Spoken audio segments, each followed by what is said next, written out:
Cuali Teotlac. Buenas tardes. Amigos del CAIC. Bueno, entonces vamos a empezar la clase de metodología. ¿Y qué vamos a ver el día de hoy? El día de hoy vamos a ver casos y controles, que en esencia pues implican un método de investigación epidemiológica, ¿no? En donde estos se van a caracterizar porque son estudios observacionales, analíticos, transversales y retrospectivos. Es decir, lo más importante es que son estudios en donde se parte del desenlace hacia atrás. Ok, del desenlace, o sea, ya tengo el resultado del estudio y voy a recabar algunos datos, ¿no? Eso pasa muchísimo en la clínica. Eso es justo lo que pasa en la clínica, que tú ves que llega el paciente ya con catarata, NET, ¿no? Y empiezas a preguntar, empiezas a hacerle preguntas desde cuándo empezó. Entonces, es algo que es muy, muy común en la clínica, ¿va? Es algo que hacemos casi siempre en la clínica. Oye, Manuel, ¿y cuáles son las ventajas? ¿Cuál creerías tú, desde tu práctica clínica y tu visión de ortopedista, cuál crees tú que sea una ventaja de casos y controles, de este estudio de casos y controles? Bueno, en realidad son de corta duración y a comparación del ensayo clínico son tentativamente más económicos. Eventualmente se utilizan para el estudio de enfermedades raras o poco frecuentes. Y yo creo que los elementos más importantes es la gestión de hipótesis, ¿verdad? Y buscar algunos factores de riesgo o factores de exposición. Hay que recordar que son descriptivos. En realidad yo no lo veo como yo sí lo considero como una ventaja porque eso nos ayuda, insisto, a la formulación de hipótesis. Yo no estoy de acuerdo contigo con que sean descriptivos, porque casi siempre terminan en tablas de 2x2 y terminan siendo analíticos. Entonces termino comparando los que tuvieron el desenlace, que son los casos, contra los que no tuvieron el desenlace, que son los controles. Entonces no es que sea descriptivo, es observacional, eso sí, o sea, es observacional completamente, pero no descriptivo, sino es más bien analítico. Comparativo. Pero fíjate que yo a lo largo de la vida, que he visto los estudios de casos y controles, estimado Patricio, pues ya les he llegado a llamar caos y controles. ¿Cuáles son las desventajas de estos estudios llamados caos y controles? Oye, antes de las desventajas, una ventaja también sería que tiene pocos problemas éticos, a diferencia de otro tipo de estudios, ¿no? Como a veces los revisamos hacia atrás, estos estudios, nos ayuda un poquito esa parte que no debemos de pasar por alto, ¿no? La parte ética de los trabajos. Karina, ¿y tú que has estado tanto tiempo en la terapia intensiva y viendo casos raros, qué te parece esta parte de qué es el estudio de casos raros? ¿Por qué? ¿Qué le puedes sacar de ventaja a estos casos raros? Pues a veces algunos, por ejemplo, su evolución pueden tener incluso una latencia prolongada. Son a veces casos que juntamos por el tipo de hospital que es, y eso nos ayuda a veces a hacer la descripción de todo esto y traspolarlo más adelante. Nosotros casi siempre los vamos a ver en lo que sería el resultado, lo que tú decías, ya sabemos cuál es el resultado, ahora qué fue lo que pasó atrás, y yo creo que esos serían de las principales ventajas que tendríamos. Y de bajo costo, ¿no? Incluso puede ser también para etiología, ¿eh? O sea, por ejemplo, un estudio de casos y controles fue el que encontró que el síndrome de inmunodeficiencia humana adquirida, ahí se descubrió, uno, que era adquirida, dos, se describió, mediante estudio de casos y controles, se describió cómo era, o sea, cómo se transmitía, e incluso fue el que llevó a la hipótesis de que era viral la enfermedad. Entonces, yo le llamo caos y controles, pero ojo, que sí ha dado pauta a entender enfermedades que le llaman también huérfanas. No sé si se entiende esto de enfermedades huérfanas, estimada Oli.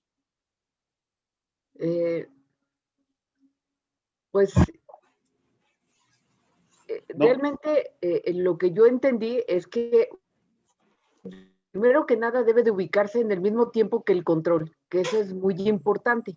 Y bien difícil. Y que de ahí ver la variable que nosotros estamos estudiando de desenlace para irnos hacia atrás, causa. hacia la causa y ver quién tuvo el factor de riesgo. Ok, pero la pregunta es muy, muy directa. ¿Qué es? A ver si alguien sabe, levante la mano. ¿Qué es una enfermedad huérfana? Son aquellas que no tienen madre, o sea, en teoría, porque desconocemos el origen, ¿no? Por su baja prevalencia.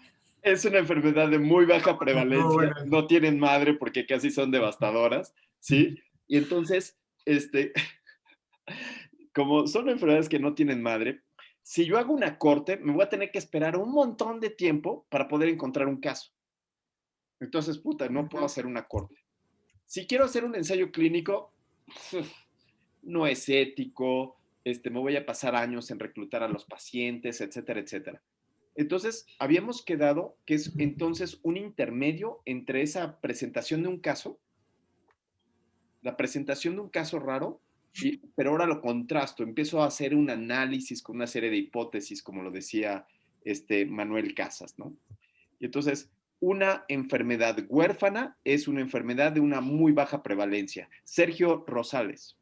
Porque puedes tener el par parecido, muy parecido a lo mejor en características, que solo no tiene esa cosa rara que estamos viendo en estos pocos casos. Entonces puedo tener varios controles pareados, muy parecidos en edad en otras características, y que eso me dé cierto valor de fuerza al estudio.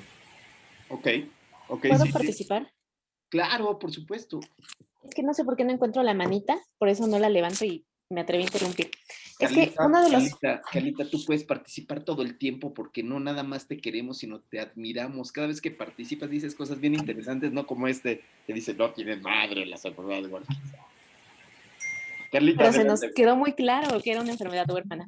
Es que el problema con los casos y controles es que estamos recolectando la información de manera retrospectiva. Entonces, sería muy padre que cuando cuando se generó la información, las personas que lo hacían pusieran exactamente lo que a nosotros nos interesa.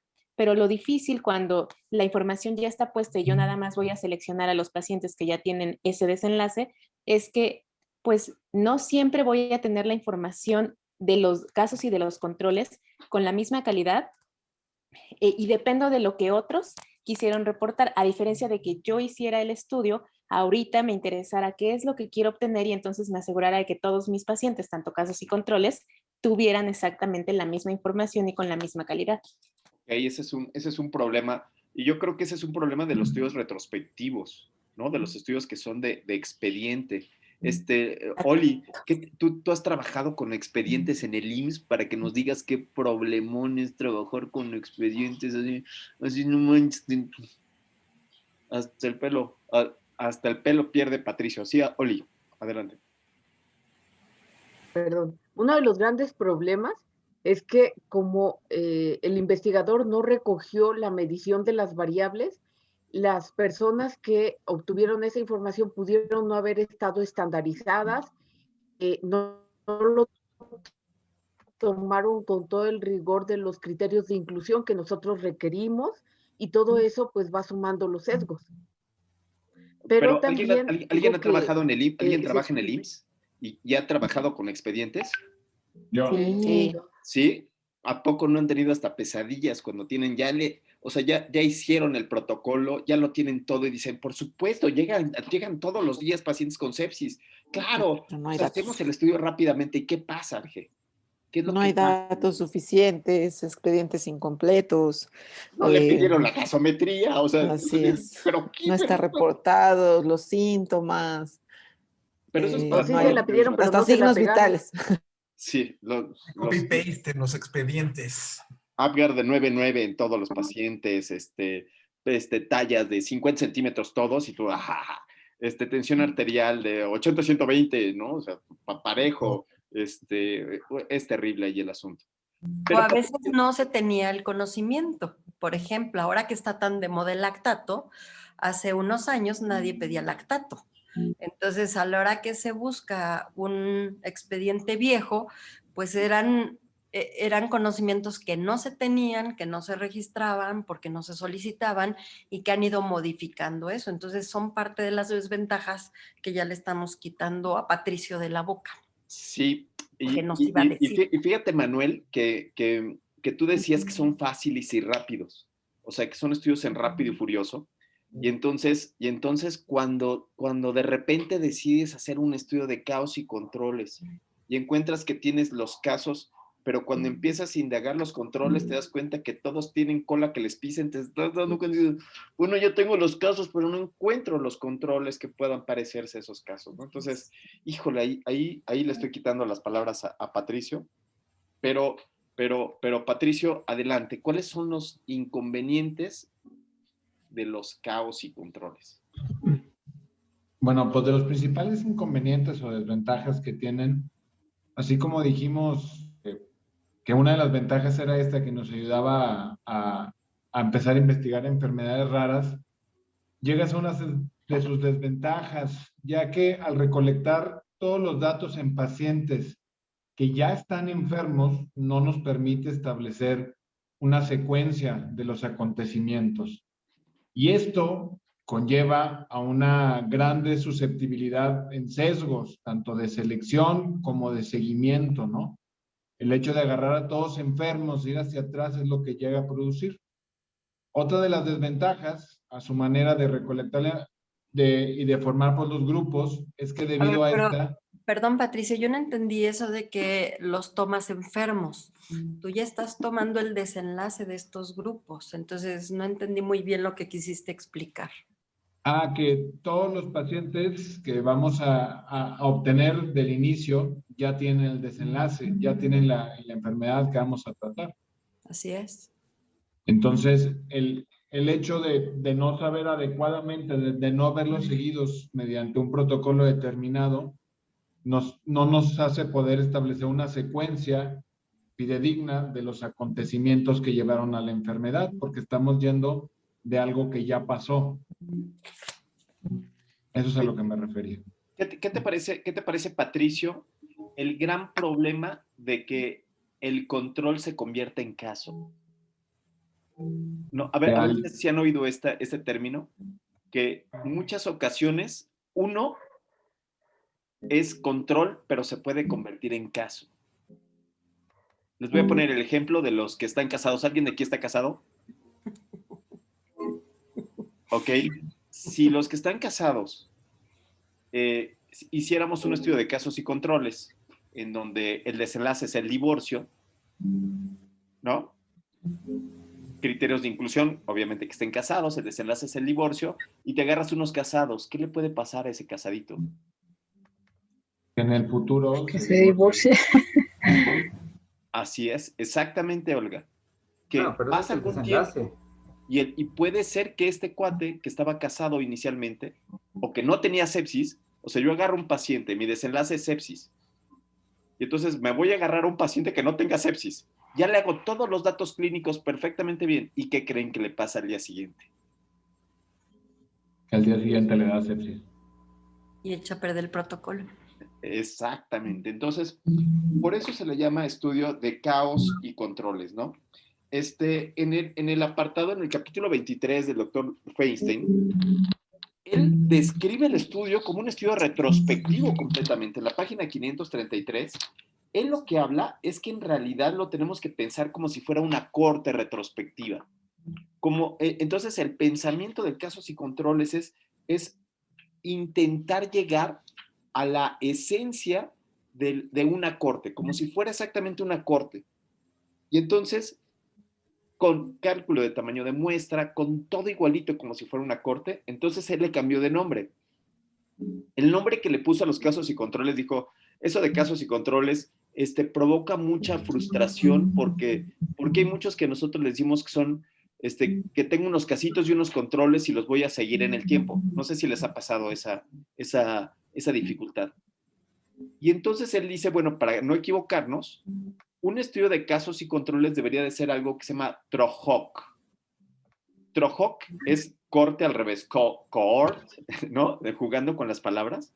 ¿no? Acuérdense que el doctor Feinstein creó muchísimas palabras. Por ejemplo, creó una palabra muy común de nosotros que decimos comorbidities, ¿no? La comorbilidad fue creado por el doctor Feinstein, ¿no? Entonces, este TROHOC era, en realidad es intentar decir que un estudio de casos y controles o un buen estudio de casos y controles tiene que hacer una corte retrospectiva bien realizada, donde yo encuentro desde cuando empezaron y estaban completamente sanos, ¿no?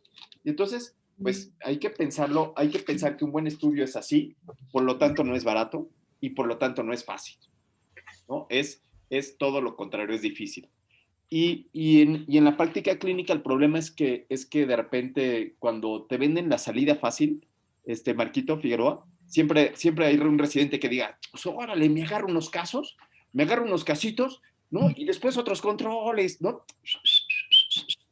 Ya acabas la tesis, súper rápido, te gradúas, te vas a ¿cómo se llama? Los Juegos del Hambre, te dan la plaza de Sergio Rosales, y al fin que Sergio ya se va, y bueno, el jefe de servicio, ¿no? ¿No te ha pasado? ¿No te ha pasado esto de casos y controles, Marquito? No, nunca he hecho uno, doctor, la verdad, pero de casos y controles. Pero mi duda, bueno, perdón si sueno muy ignorante, pero eso siempre me genera conflicto. Se supone que yo estaba seleccionando unos casos de una población, ¿no? En donde en algunos sucedió el efecto y en otros no. Y voy a investigar hacia atrás qué es lo que tenían unos y otros para poder saber si mi apuesta es la correcta. A ver, Pero ¿me puedes dar más datos? Porque no te entendí. ya, Entonces, me quedó la duda de esto del caso que el control que se puede convertir en caso. Se órale. supone que estoy yendo hacia atrás, ¿por qué mi control podría ser un caso si ya A pasó ver, todo? vamos a pensarlo despacito, ¿no? Entonces, el primer paso es cuál es el desenlace que estaba poniendo yo de manera chistosa. El desenlace que ponía yo de manera chistosa era el divorcio. Entonces, mis casos son los pacientes divorciados.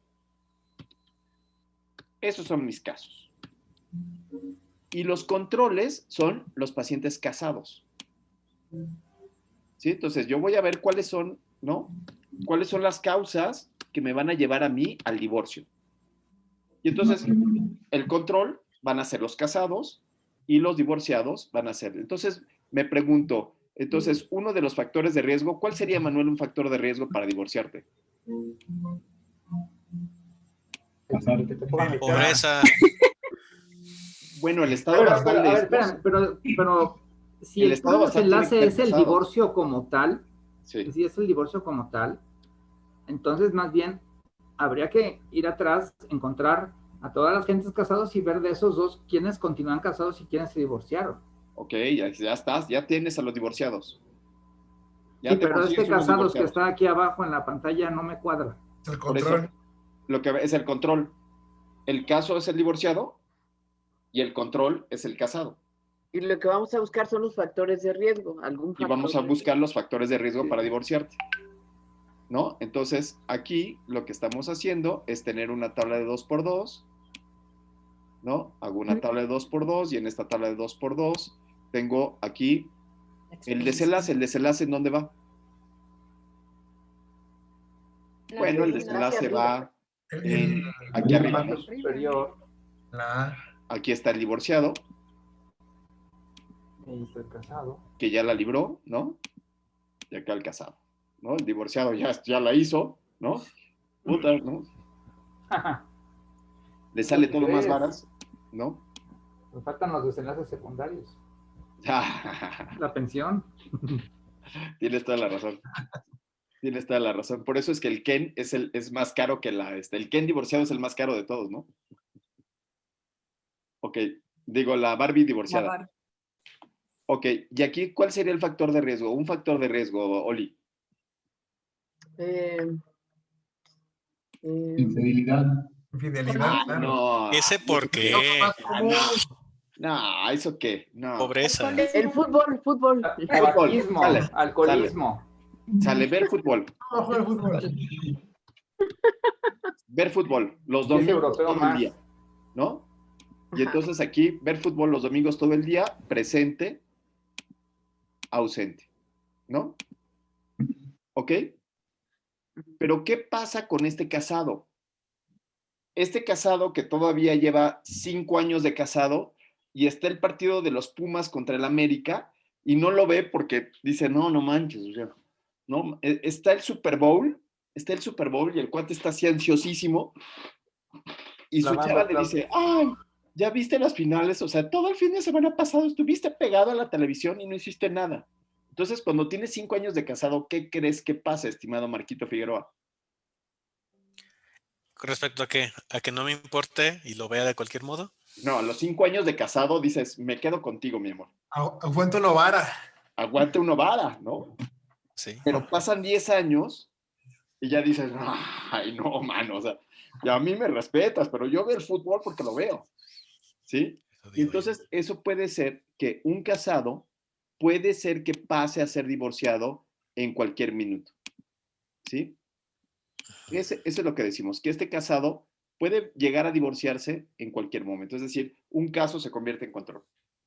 Entonces, esa temporalidad es muy importante. Entonces, yo tendría que decir en cuánto tiempo, tiene que estar pareado por tiempo, tiene que estar pareado por un montón de características, porque si es sepsis lo que estoy buscando, que todos tengan el catéter, si es el catéter con cuánto tiempo, el uso de antibióticos, el uso de nutrición parenteral, etcétera, etcétera, para que la corte sea muy bien diseñada. Entonces, esto lo hace completamente distinto. No sé si con esto solucionamos esta pregunta. Patricio, Sí, por doctor. favor. Ok, gracias. Digo, si bien, o sea, estamos hablando mucho pues de las desventajas y de lo que puede pasar, yo creo que el problema aquí es definir exactamente cómo lo queremos manejar, ¿no? Si bien el estudio de casos y controles no nos va a poder dar, como otros estudios, ni prevalencias ni incidencias, lo que nos ayuda a hacer es crear fuerzas de asociación, ¿no? Y generalmente, como usted lo dijo, y si planteamos factores de riesgo para el divorcio en los primeros 10 años de matrimonio, tuviera un poco menos y de sesgo en este caso, ¿no? Ok, entonces tendrías que tener un seguimiento igual de 10 años, pero también tendrías que ajustarlo porque a todos les gusta el fútbol, ¿no? No, Entonces, o sea, yo digo igual de manera por retrospectiva, pero fijarnos en parejas tienen y sus primeros 10 años de casados, ¿no? entonces tendrías que tener tus primeros 10 años de casado y tu factor de riesgo que es que le guste, que no le guste el fútbol. Entonces, más bien, o que vea o que no vea fútbol. Porque puede ser que a un cuate, pues ni le gusta el fútbol, le da igual, ¿no? Y no es un problema, sino que le gusta quizás alguna otra circunstancia. Entonces, vean ustedes todas las características que habría que tener aquí, ¿no? Entonces, sí son buenos, solamente que tienen ciertos problemas, creo yo. Uno, no me da la prevalencia de la enfermedad. Y si no me da la prevalencia de la enfermedad, los ORs que salgan de esto tienden a ser exagerados, ¿no? Entonces, lo que decimos de los ORs que provienen de un estudio de casos y controles es que son como esta señora exagerada, ¿no? ¡Ay, no! Es que qué barbaridad, ¿cuánta tarea me dejaron? ¡Ay, no es posible! Mi pobre niño, o sea, no ha ido a clases todo el año y se va a quedar, o sea, va a ser un sociópata como su papá, ¿no? Entonces, entonces los estudios son muy exagerados. Los ORs tienden a ser muy exagerados y sobreexpresan algunas de las cuestiones. Ese es un problema estimadísimo, Patricio. Pero yo creo que ya con esto la libramos, ¿no? ¿Y qué les parece si vamos directo a las tareas, no, Cari? O no sé si tienen alguna otra. Sí, vamos. Vamos a ver qué hicieron ustedes. Oli, por favor, tú levantaste la mano, por Sí, favor. es que también algo que se comentaba era que en los estudios de casos y controles, los controles tienen que tener ciertas características para que la diferencia con los casos al final sea menor. Por ejemplo, los controles siempre se sugiere que deben de elegirse de la misma base poblacional, ya sea de un censo, ya sea de una región, ya sea de alguna población en específico, que cada uno de los controles tenga la misma probabilidad de ser elegido. ya sea por aleatorización simple, por conglomerados, y la otra característica que se recomienda es que sean pareados por alguna característica con los controles para que los sesgos disminuyan. Muy bien, entonces lo que me estás planteando es que en realidad lo que quieres hacer es una corte retrospectiva. O sea, que salgan todos de un mismo lugar, pero que vas a seleccionar al azar unos poquitos. Entonces, nuevamente, esta es una corte retrospectiva. Entonces, aquí hay que tener mucho cuidado porque lo que entendemos muchas veces en la práctica clínica es que hay quien selecciona, así selecciona los casos y se busca unos controles. ¿No? Si voy a, ya tengo 3 casos, ¿no? No manches, 3 casos de osteosarcoma, que es muy raro, ¿no? Es muy raro y en el hospital tenemos 10 casos de osteosarcoma. Y los voy a poner con algunos otros sujetos sanos. Ahí dices, pues aquí a ver un sujeto sano, tú, anda a la izquierda. Y entonces esa es la parte donde los estudios de caos y controles se vuelven muy, muy difíciles, ¿no? Guadalupe Velázquez, tienes la mano levantada. Sí, bueno, para cuando tenemos una población, tanto en los casos, podíamos esquematizar, por ejemplo, cuando John Snow hizo la referencia de los casos de cólera. Tenemos los casos de cólera contra un grupo control que son los sanos. Entonces, nuestro grupo de casos y controles tenemos expuestos y no expuestos.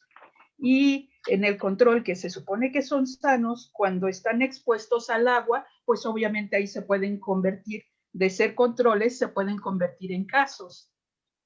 Y bueno, también aquí y no tengo la foto de Jon Snow, perdóname. Ya te iba a poner la foto de Jon Snow, pero no. Este estudio es retrospectivo y va del efecto a la exposición. ¿Qué te parece si empezamos a ver la presentación tal cual? Para guiarnos en esto que estás diciendo, Lupita Velázquez. Esta presentación que escogimos fue la de Oli, la de Armando Moreno Santillán, y creo que puede ilustrar lo que estás diciendo. O Oli, o Armando, o Sergio. ¿Quién gusta echarse la presentación? A ver. No, es que podemos poner a Jon Snow.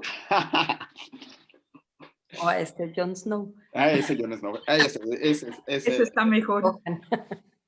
Y es un estudio de casos y controles, ¿eh? ¿Alguien sabe cuántos casos cuántos controles se necesitan por caso? El doble, ¿no? 4. ¿Siempre? ¿Quién da más? 4. No estoy segura de cuántos, pero yo he visto estudios como 1-1, 2-1, 4-1. Exactamente. Exactamente. Y se dice que no deben de ser mayor de 4 porque entonces sí puede haber más problemas estadísticamente. Exactamente.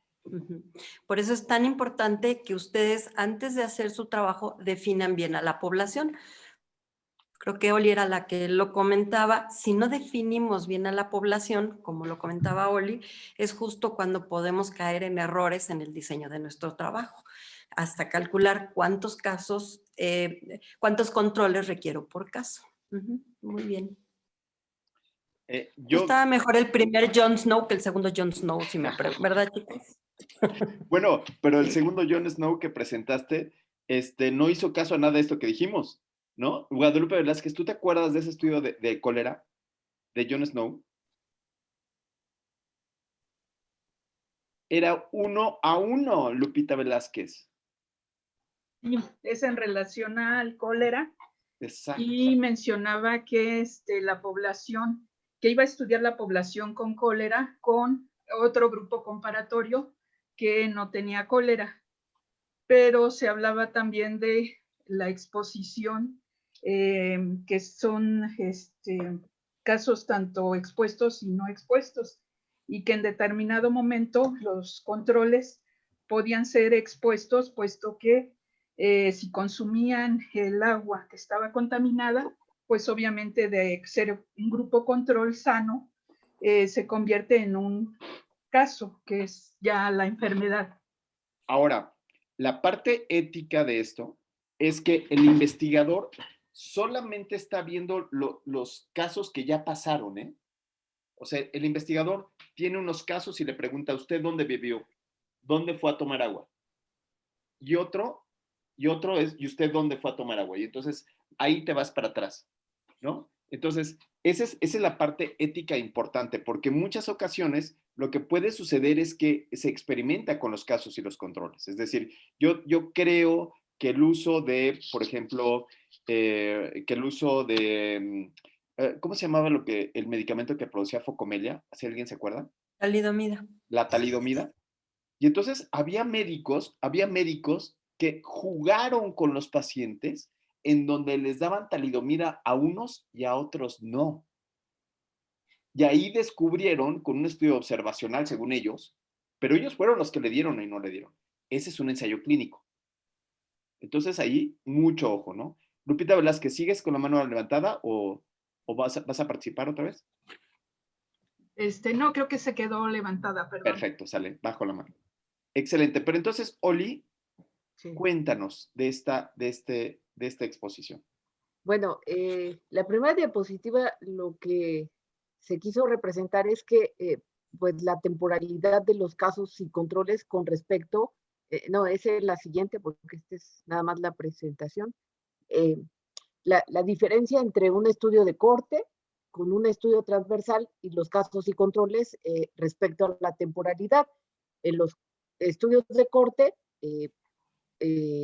puede ir de la variable independiente a la dependiente.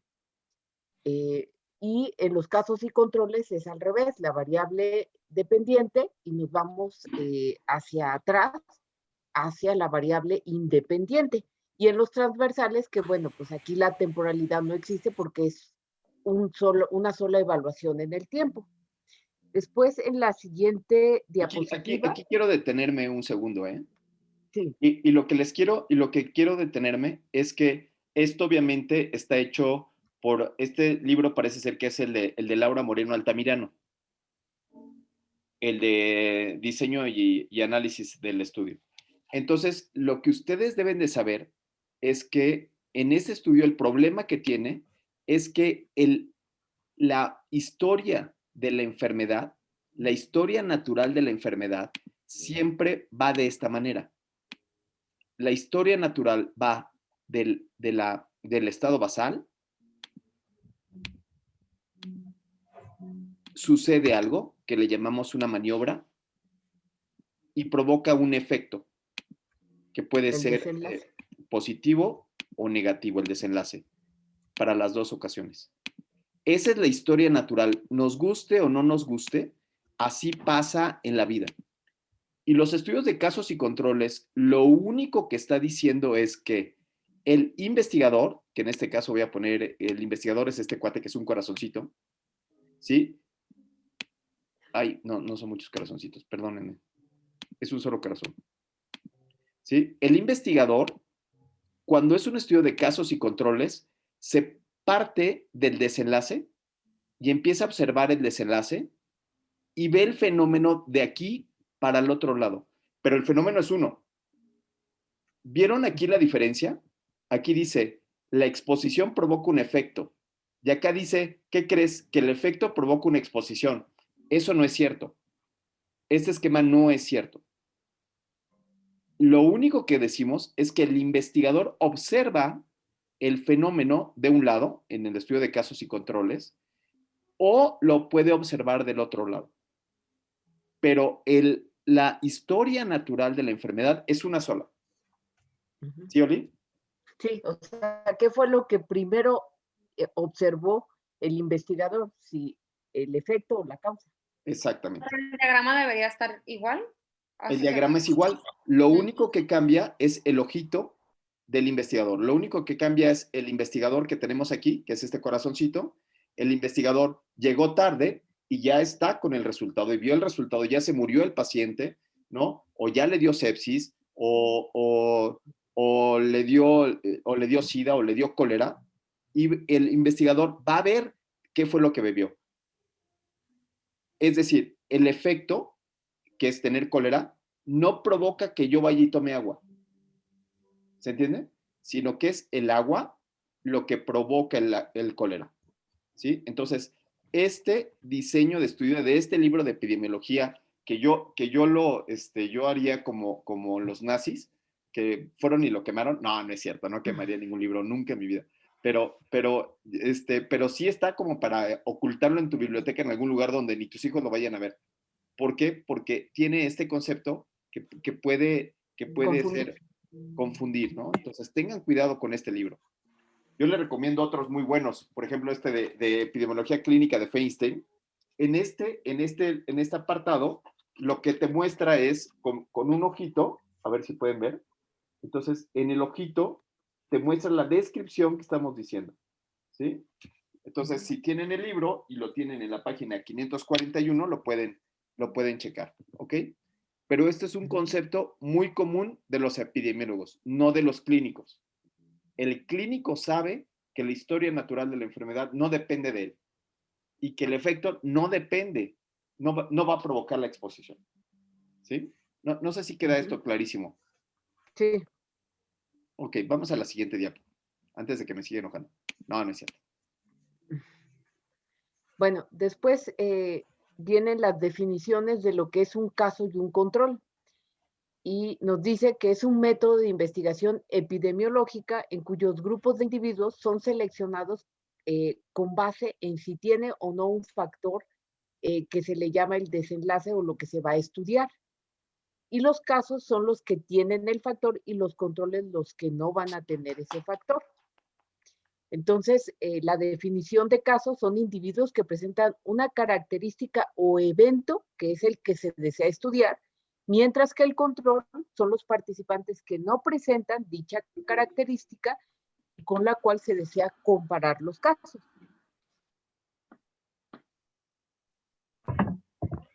Después, otro punto importante es que se toman a personas enfermas y esos serían o se definen como los casos y se tratan de emparejar o parear según las características con los equivalentes sanos o que no tengan ese desenlace. Y los casos se toman en cuenta a partir de el desenlace que se está estudiando. Una vez definidos casos y controles, el investigador busca en el pasado la característica a la que estuvieron expuestos ambos grupos, factor de riesgo que es en este caso, y por esto se consideran todos los estudios de casos y controles, lo que usted decía, retrospectivos. La utilidad de este tipo de estudios es que permite analizar varios factores al mismo tiempo, ya sea de manera intrínseca, como por ejemplo puede ser edad, sexo, o de manera extrínseca, como pueden ser factores de riesgo, reduciendo el tiempo y el costo de la realización de los estudios, que es una de las ventajas que ya se había mencionado de este tipo de estudios. ¿Qué fue lo que dijo Manuel? ¿Y qué te parece, Armandito, si tú le sigues? O sea, muy bien, para que sea trabajo en equipo, bueno, vamos a darle la palabra a alguien más del equipo. Claro, ¿no? claro. Y entonces ya Oli ya nos dijo que efectivamente lo que habíamos dicho, siempre partimos ya del efecto, en resumen, y que aquí nos dice que podemos meterle muchas variables, ¿no? Podemos meterle variables del paciente, podemos meter otras variables. Pero Armandito, cuéntanos más, cuéntanos ahora esta diapositiva. Bueno, este es un ejemplo de un estudio que para nosotros los ginecólogos pues es como muy recurrente, ¿no? Yo creo que igual y para todos en la facultad, donde nos hablaban de este estudio que donde se indagó, donde se estudió el efecto de la talidomida durante el embarazo, ¿no? Como, bueno, que ya luego se vio que era causante de focomelia. Este estudio se realizó en Alemania a principios de los años 60, en donde se hizo pues eso, un estudio de casos y controles, en donde los casos fueron los recién nacidos o los niños con presencia de focomelia. Se estudiaron 112 casos y los controles fueron niños que no tuvieron esta alteración, sin focomelia, y se incluyeron a 188 controles. Y lo que se observó al hacer este estudio retrospectivo es que de los niños que tuvieron focomelia, 90 de los 112, 90 fueron, bueno, durante el embarazo sus madres tomaron talidomida y 22 no. Cosa contraria en los controles, ¿no? En donde solamente 2 habían tomado la talidomida y 186 no la tomaron. Entonces, de este modo se pudo asociar a lo que fue un parteaguas en la historia de la obstetricia y del control de las náuseas, ¿no? Porque hasta donde recuerdo, la talidomida era muy usada para controlar la hiperemesis en el embarazo. Entonces, esto marcó un parteaguas, un punto fundamental donde ya se dejó de usar este fármaco para el control de estas pacientes a partir de un estudio de casos y controles, ¿no? Bendito sea el Señor. Marquito Figueroa. Gracias. Ok, me saltó un poquito la parte de los controles. No sé si no que esté mal, pero me quedó la duda. ¿Por qué esa parte dice uso de talidomida 2 controles? Se supone que yo tenía que ver que no tomaran y de todos modos el grupo de controles, ahí 2 lo tomaron. ¿No tendrían que ir arriba? Pero es que el desenlace es lo que marca el caso del control, ¿no? O sea, el desenlace en este caso es la focomelia y ya como tal la exposición puede ser mixta, ya sea el uso o no uso del fármaco. Ah, mira, así ya se explica también, nos refuerza lo que dijo el doctor Rivas del libro de arriba, ¿no? Exactamente. Entonces, vean cuál es el problema del esquemita de poner la flecha para otro lado, ¿no? Entonces, lo que decimos en el diseño arquitectónico es, ¿cuál sería el estado basal, amigos? En este estudio, ¿cuál sería el estado basal? ¿Cuál sería el estado basal? Sergio. Los bebés con focomelia. ¿Eh? Los recién nacidos con focomelia. No, ese no es el estado basal. Desenlace. No, serían las mujeres Embarazadas, ¿no? Olivia nos dijo de dónde tenían que salir el estado basal de estos pacientes. ¿De dónde tenían que salir? Embarazadas. Mujeres embarazadas. ¿De dónde? Mujeres embarazadas, ya sé de dónde, de la panza. De las que estuvieron expuestas o no. ¿De dónde tenían que salir estos casos? De Alemania. Ajá, de Alemania. Entonces era del censo de Alemania tomado al azar. ¿Sí? Entonces aquí tendrían que ser mujeres embarazadas. ¿De qué trimestre? Porque qué tal que meto mujeres embarazadas del tercer trimestre a punto de parir? O sea, ya Pues tengo sería del 40 segundo semanas. trimestre porque en el primero todavía no se detecta el defecto. Entonces tendrían que ser mujeres embarazadas. Ajá. ¿Qué te parece del primer semestre? No, segundo. ¿Segundo trimestre? Pero Sí, ya porque el primero todavía no se identifica el defecto. ¿Eh? En el primero todavía no Pero se el va a primero- identificar el defecto. Pero la hiperemesis no es nada más de primer trimestre. Fundamentalmente, sí, hasta Y es cuando hay más teratogénesis, ¿no? El primer A ver, trimestre. hay que preguntarle a una neonatóloga. Yo diría que primer trimestre fue el estudio, ¿sí? Ya el segundo trimestre ya tiene las manitas. ¿Ya para qué? Ya está completito, ya completaron el muñeco, ¿no? O sea, el marido ya le completó los ojitos, ya le completó, ¿no? O sea, si dejó algo ahí sin hacer, ya le... ¿Se entiende? Entonces tendría que buscar mujeres que del primer trimestre. Y que en el primer trimestre hicieran ¿qué? Hiperemesis. Ok, puede ser que tengan hiperemesis, se los compro. Y ¿O vómito entonces, nada más? o vómito, ¿sí? O que quisieran Que tomarse tomaran o no talidomida. Y entonces la maniobra, ¿cuál es? La maniobra es, ¿tomó talidomida o no tomó talidomida? ¿Sí? Y entonces, ¿cuál es el desenlace? Entonces aquí tengo talidomida, uso de talidomida.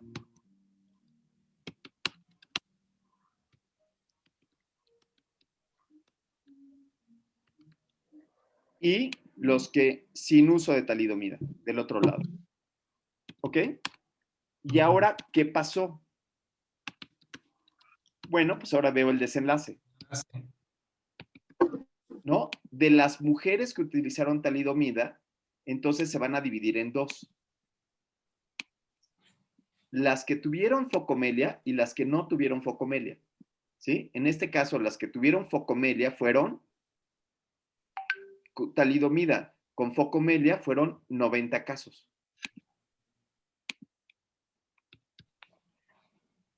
Sin uso de talidomida fueron 22 casos. Aquí quedó, aquí está. Sin uso de talidomida hubieron 22 casos, ¿no? Según entiendo, sí.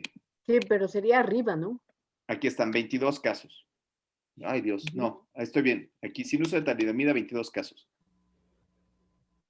Con talidomida, uso de talidomida, 2 controles. Y entonces vamos a intentar hacer la tabla de 2x2. La tabla de 2x2 tendría que estar como. Vamos a intentar hacerlo, ¿no? Aquí tengo yo la tabla de 2x2. ¿Y qué va en las columnas? Focomelia. Focomelia. Bien. En las columnas va focomelia. ¿Y qué va en las filas? Talidomida. Talidomida. Entonces, ¿cuántos pacientes había con focomelia? 90. Con focomelia y talidomida, 90. No. Con en total. focomelia había 112 aquí abajo. Y sin focomelia había 188, 118. que son los casos y los controles. Ahora sí, vamos a ponerle talidomida. Le agregamos la talidomida. Aquí arriba. ¿Cuántos con talidomida? ¿Sí? ¿Cuántos con talidomida tuvieron focomelia? 90. 90. Bravo, 90. Eso va aquí. Oye, eso va en la A. ¿Cuántos con focomelia no tenían talidomida? 22. 22. Sin uso de talidomida, tuvieron 22. Aquí abajo. ¡Ay! La talidomida no era la responsable total. Solo se incrementaba el riesgo.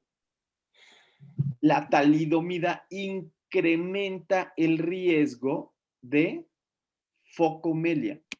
¿Por qué? Porque los que no tenían focomelia, es decir, los controles, ¿cuántos utilizaron talidomida? 2. Eso va aquí. 2, ¿no? Es decir, hubo señoras que utilizaron talidomida, pero no les dio focomelia a su bebé. ¿Sí? ¿Cuántos controles? Bueno, 186. 186, aquí debería decir, ahí está, aquí, eso va aquí abajo. Y ahora sí, hagan un OR. ¿Cuánto queda el OR de esto? 90 por 186 es igual a 90 por 186 es igual a 16,740. 16,740 entre 22 por 2. Esa sí me la sé, 44. ¿Cuánto es? 380.40. El OR es abismal. Con este estudio encontraron un OR de 380. Agua pasa por mi casa, cate de mi corazón. Entonces, no se necesitaba ni siquiera el estudio. Este es un caso donde ni siquiera se requería vamos a hacer un diseño metodológico muy amplio para encontrar que esto pasaba. De hecho, cuando se empezaron los primeros casos, fueron presentaciones de caso. Cuando hubo la gran controversia, fueron presentaciones de caso en donde decían que se podía ver en la práctica clínica. Este estudio de casos y controles fue un análisis de mucho tiempo después. Y fue para darle en su Mauser porque los que vendían talidomida seguían diciendo que, ¿qué creen? Que no pasaba nada. Que no pasaba nada. Ay, ¿cómo crees si se ha usado durante muchos años? ¿Sí? Y entonces, este es un estudio de casos y controles. Vean ustedes cómo parto de el escenario de las mujeres de primer trimestre, quién usó, quién utilizó, y los casos y controles, esos los selecciono, pero nada más me ayudan a a ver cómo está el asunto. Es decir, queda libre la presentación de hacia dónde va el caso y hacia dónde va el control, ¿no? Es decir, que el diseño arquitectónico es exactamente igual. El diseño arquitectónico de un estudio de casos y controles o la historia natural de la enfermedad de la talidomida, en este caso, es exactamente igual que un ensayo clínico. Es exactamente igual que un ensayo clínico. ¿Vieron? ¿Sí, sí quedó el ejemplo? ¿Sí o no? Sí, pero como dice, lo que cambia solo es el ojito. Exactamente. Aquí, el ojito, el investigador, cuando decidió ponerse las pilas y decir, voy a empezar a investigar, lo hizo desde aquí, ¿no? Lo hizo ya cuando tenía pacientes con focomelia. Y se buscó otro sin focomelia y le preguntó, oiga, señor, ¿usted utilizó talidomida? Sí, 90 casos. Y encontró casos que no habían tomado talidomida. Si no hubiera hecho la tabla de 2x2, hubieran seguido así diciendo los de la industria farmacéutica. ¿Qué? Miren, a ver, vamos a presentar un caso. A ver, usted, señora, venga usted. ¿Utilizó talidomida? No, señor, yo no la utilicé. Mire por esta. ¿Sí? Y entonces, vean ustedes cómo se requieren. Claro que se requieren, ¿no? Pero el concepto tiene que ser exactamente igual como el diseño arquitectónico, como si fuera un ensayo clínico. ¿Sale? Seguimos adelante. Qué buen ejemplo, qué bonito ejemplo estuvo. Me gustó muchísimo. Seguimos. Selección de casos. Bueno, aquí estaban las características principales de los criterios para escoger los casos. Entonces, bueno, respecto a los casos, se debe uno de asegurar que todos los individuos presenten el desenlace que estamos estudiando. Para esto se deben de definir los criterios conceptuales y operacionales del caso, y cuando esta definición sea poco clara, se podrá incidir en sesgos de selección. Por eso es importante el énfasis en la selección, para lo cual se recomienda, para salvar el punto anterior, se sugiere separar en dos estratos, casos comprobados y casos probables. Bueno, esto fue lo que... Ok, entonces, lo que estamos diciendo, como en el caso del divorcio, entonces tengo que decir cuáles son las características del sujeto casado o del sujeto divorciado, cuánto tiempo duró casado y tener los criterios muy exactos. ¿Le gusta el fútbol? ¿No le gusta el fútbol? ¿Ronca en la noche? ¿Ronca por arriba o ronca por abajo? ¿No? Porque luego ustedes no saben, pero luego los hombres roncan por arriba y roncan por abajo y es ya no sabe uno qué, ¿no? Entonces, ahí en un estudio de casos y controles, lo que tendría que fijarme es en la definición de caso y en la definición de control, ¿no? Entonces, ahora vamos con la definición de control. Y en contraparte, pues la definición para los controles es que se debe de seleccionar de la población de individuos que está en riesgo de desarrollar el evento que estamos estudiando, para lo cual se deben de seleccionar de la misma fuente poblacional de los casos. Y bueno, todos los posibles controles se deben de tener la misma probabilidad de ser elegidos en el estudio para lograr que el punto anterior se sugiere la selección de métodos como aleatorios, estratificados o conglomerados. Lo cual lo hace difícil. Lo cual Sí. no es volteo y agarro cualquier control que vaya pasando, ¿no? Así, van a ser controles hospitalarios, ¿no? Entonces, esta tiene neumonía y el de al lado no tiene. Ah, y el otro va a ser mi control, ¿sí? Entonces, aguas que no se trata de esta facilidad de un caso y un control. Sergio, síguele. Ah, no, sí, perdón, Armando, para que termines la selección de controles. Bueno, en esencia, se deben de escoger una fuente adecuada de los controles existiendo como tal una base de las personas, que haya controles en el mismo, controles hospitalarios, en el área en donde viven, controles a partir... es decir, como establecer puntos o filtros de control que nos permitan establecer que estos controles sí sean controles y no, como usted dice, que no sean aleatorios o gente que iba pasando, que se iba sumando. O sea, como establecer controles o puntos de verificación que nos permita establecer que sí sean controles efectivos, ¿no? Very good. Sergio, ventajas. Las ventajas. Bueno, vamos a ver que son estudios que van a ser útiles en problemas de salud poco frecuentes. Y está indicado para enfermedades que son con largo periodo de latencia, o como se dijo al principio, o enfermedades huérfanas. Y son estudios que van a requerir menos tiempo y menos gasto que los estudios de cohortes. Para conocer el resultado, muchas veces no necesitamos esperar mucho tiempo para conocer el resultado del estudio. Y se caracterizan porque puedes evaluar varios efectos al mismo tiempo. No es uno, pero puedes evaluar varios al mismo tiempo y requieren un menor número de sujetos en los que se puede analizar un poco más qué fue lo que pasó. Y lo que va a ocupar son el riesgo relativo de tener o de presentar el padecimiento. Si cumple con los principios de representatividad, simultaneidad y homogeneidad.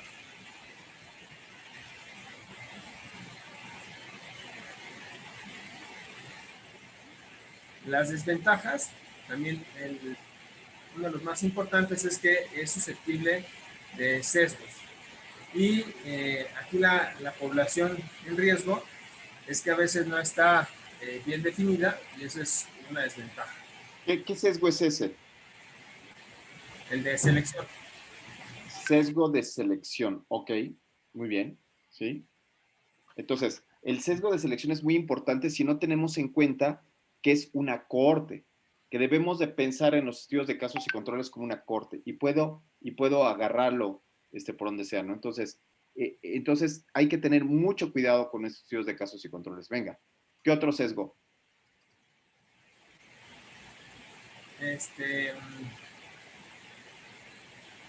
Sesgo de medición. Sesgo de medición, claro. Cuando se produce un defecto en medir la exposición o evaluación que genera la información diferente al grupo de estudio. También otro muy frecuente en casos y controles es el de confusión, que es la medición del efecto de exposición que vamos sobre el riesgo que se modifica o se puede modificar debido a la asociación de dicha exposición.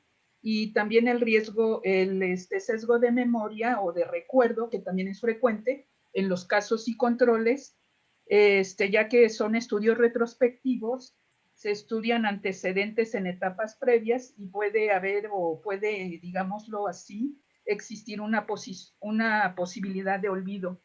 Como en el estudio de la talidomida, ¿no? O sea, te imaginas a la señora que le preguntaron, oiga, ¿y usted tomó talidomida? Y le dice, ¿era una pastilla azul? ¿Chiquita?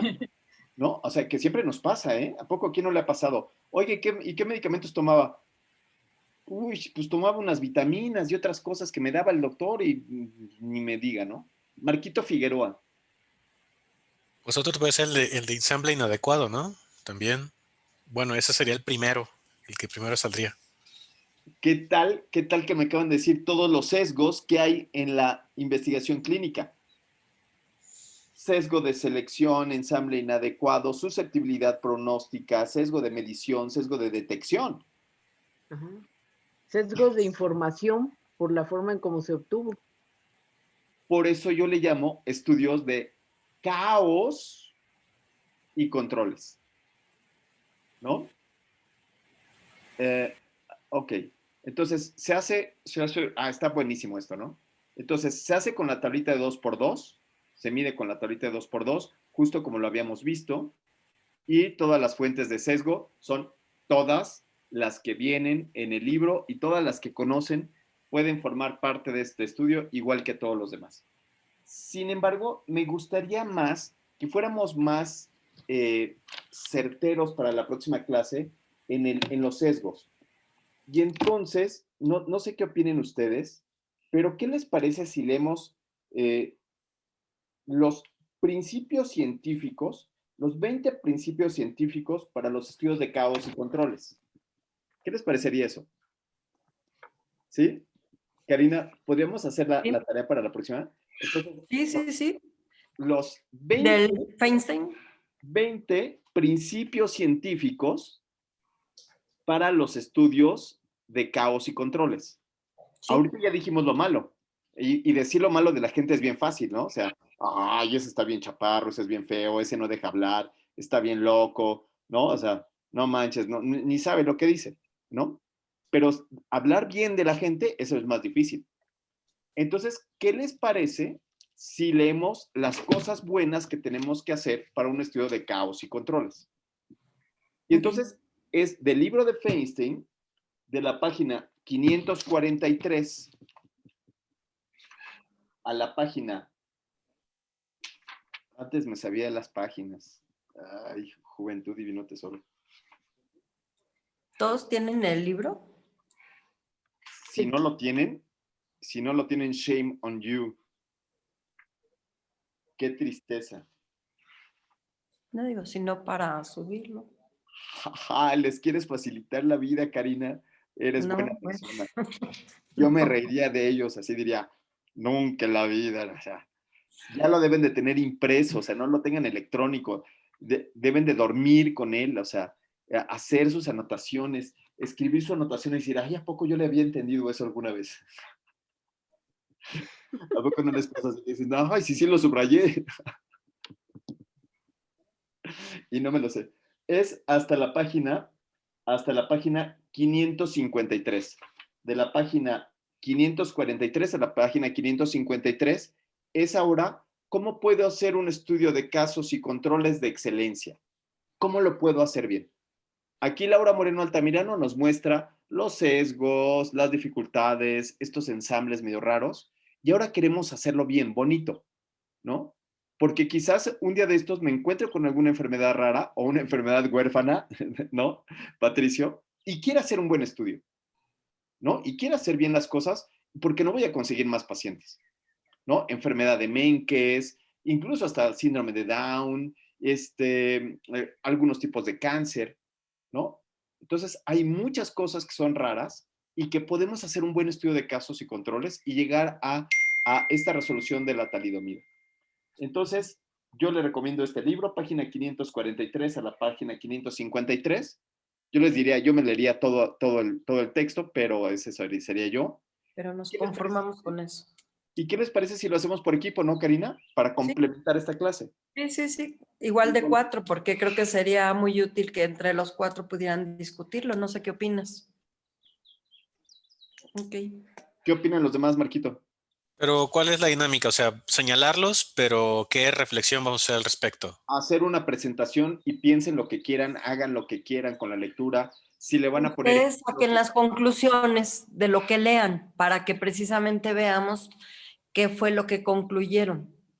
O sea, si Patricio dice, si Olga dice, ahora yo voy a diseñar voy a hacer un diseño bien padre de casos y controles y quiere presentar un estudio con un diseño increíble, Olguita, bueno, pues aquí estamos.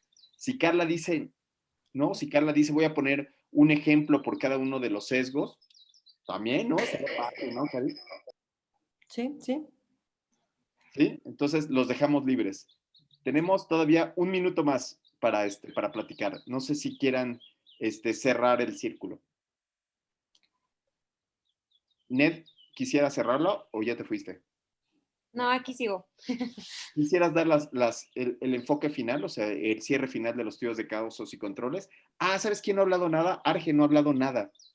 Arge, ¿quisieras dar el cierre del estudio de casos y controles desde tu punto de vista, de lo que te pareció a ti esta primera parte, sin haber leído a Feinstein, que sería cómo hacerlo bien? Bueno,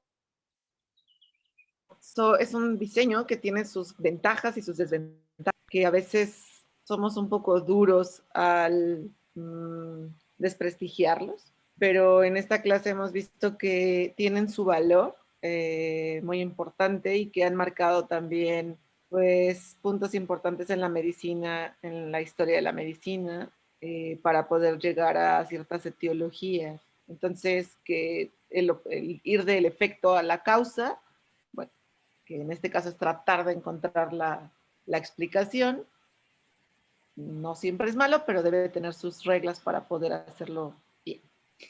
Muy bien. Oli, ¿qué más podrías dar para cerrar? Bueno, que también la calidad de este diseño va a depender del investigador, de qué tanto se ajuste a los criterios que están ya establecidos para decir es un estudio de casos y controles o de caos y controles porque está mal hecho, ¿no? Y yo voy a retomar tus palabras, Oli.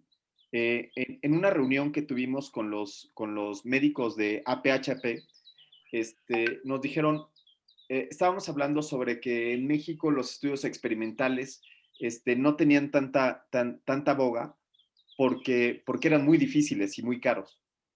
Y teníamos que hacer muchos controles. Y ella me preguntó, entonces un estudio de observacional no requiere tanto control.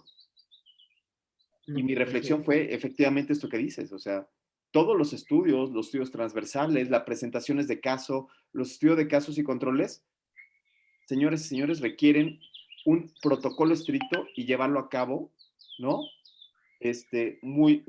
Con una metodología muy fuerte. Sí, entonces me gustó mucho eso que terminaste, estimada Oli.